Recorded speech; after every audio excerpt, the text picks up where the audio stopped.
No, mwakitalizo kunkubo yo mwami mwakende yakulembedde olukiiko. Buli kaseera mulwenjogera ajira bwa kiseera teri agenda kukola because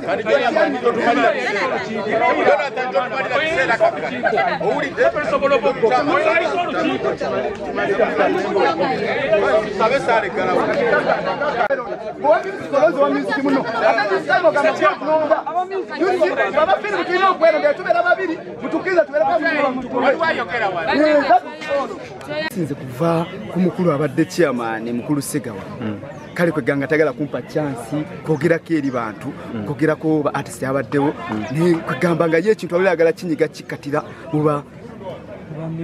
musician n'abanna katemba kyokanga tena fa aba filimu naffe tubeera tulina obulumi bwaffe kati nganze mugamba nina okubeera ku board kubanga ba filmmakers tebazi kati nge yatawulira alaba olwokuba ngamba ba legend obakuba kale nga yaga ana mwana enzo tukuba nisobola kukuba legend agenda kutambula na mazima nze ngenda kukuba legend yenna singona batutambula na mazima eno film industry inokula movie industry inokula kubanga banne twetaga sente tukola tuteka mu sente olina jja napanga paperwork natandika okulya ku bwongo obwo understand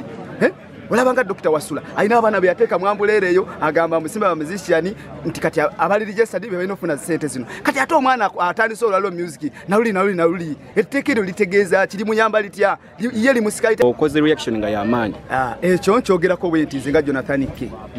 ebiseera ebisinga mubeerangawo n'ebintu ebayita voting abantu amu balina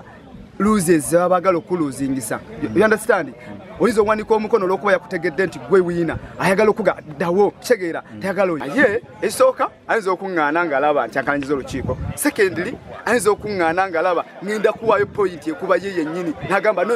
lemi ono muyaye tetumuwa you understand so ebintu bibiri bisobola obbeerawo but mbadde simye lwaki aŋŋaana because babadde batugambye baagala buli omu ayogera ekimuluma naye buli wensituka olwokuba ngamba ba legends nti time is out ngagamba cheka gayo no yaze kuba but nze nkuba legend atayagaliza industry ebigenda mu maaso oyo legend ayagaliza new generation atwagaliza tutambule nabo naffe tumwetaaga you understand zindi filmmakers